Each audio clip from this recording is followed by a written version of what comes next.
Good morning, MSMers, and welcome to today's lesson. So, from now on, our lessons are actually going to be pretty quick and to the point. And why this is because you guys are going back to school, and we want you to be able to hear a lesson from us, but also have time to go and read yourself. So, what we're talking about today is actually the Great Commission. So I'm super glad to be back here because, as you guys saw last week with Late Early Morning Show, Elia took that one and rolled with it. And I don't know if you guys saw it or not, but it was awesome. And it was super fun. And you guys got to meet Jason Chappell, who is our new associate worship director. And I hope you had some fun with that with your pancakes. But now we are in a new series called Mission Possible. So that's why there's red lights behind us, behind me, and you'll see red lights behind Kira next week as well. So what we want to talk about is the mission that we are called together as a community of the church.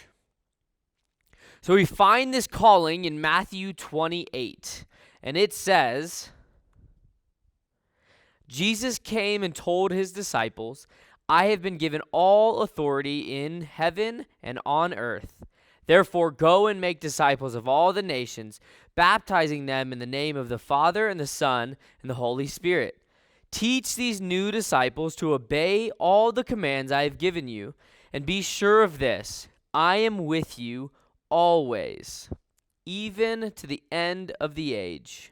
Now, most of you have heard that, but we want to keep talking about that. So our mission here at ZPC, our mission statement states this. We are called together by God to make disciples and release them for service in our broken world. And yes, even you as a middle schooler gets to be a part of that. But as we go more in depth with this, we want to talk a little bit more about what being called to make disciples, which we're all called to do, means. First thing it doesn't mean is that you have to be perfect, right? You do not have to be perfect to go and make disciples. You, even right now, as a young kid or a young adult, whatever you'd like to see it, can make disciples around you. Now, Jesus left his followers a pretty big mission to bring the gospel to all nations. But not one of them was going to do it by themselves. It took them all, and it's going to take all of us as well. You don't have to be perfect to bring the gospel to those around you. 3 ways that you can do this well in your own friend groups are to build trust, build relationships, and build credibility. So let's break those down a little bit. Build trust. Making sure that those around you know that they can trust you. That means maybe for you is keeping secrets when people don't want that to be told. Right? When we talk about sharing Jesus with people, emotions tend to arise. So that means when somebody bears their soul to you, that means you're not going to go and tell everyone their business.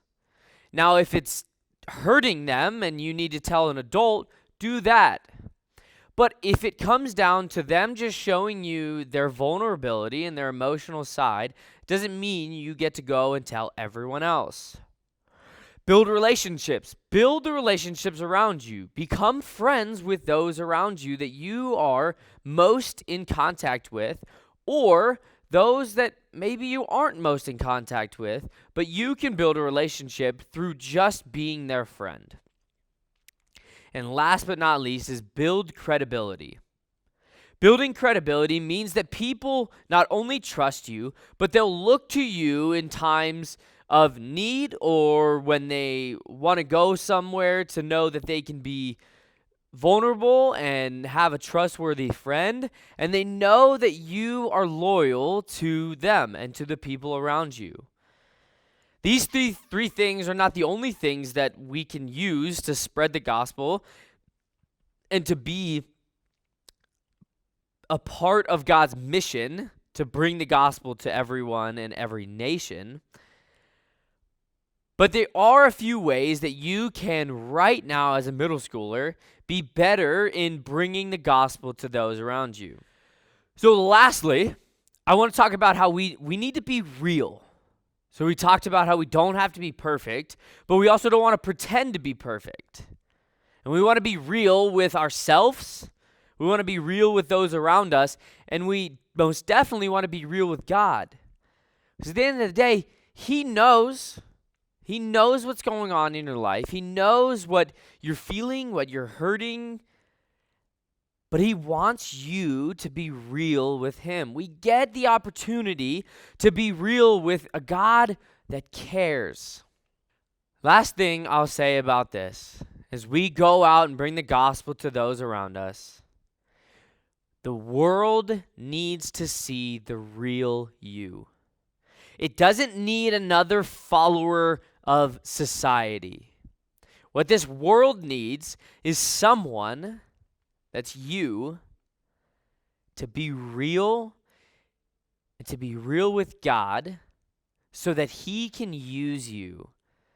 He can use you for the opportunity to partner with in this journey that we call a Christian walk. So I want you to do a little bit more reading in Matthew. So we get that out of Matthew 28, 18 through 20. Now I want you to read Matthew 28 in its entirety, because Jesus doesn't just come onto this earth and say, make disciples of all nations and baptizing them in the name of the Father, the Son, and the Holy Spirit. He doesn't just say that.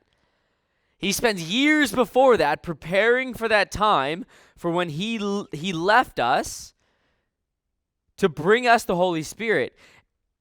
Read more on that. Those might have been one of the last words he said to his disciples, but he prepared them for that day. That's what we want to do here. So that's my challenge to you today, is read Matthew 28 and get ready for next week when Kira comes on and continues this conversation of Mission Possible. See you guys.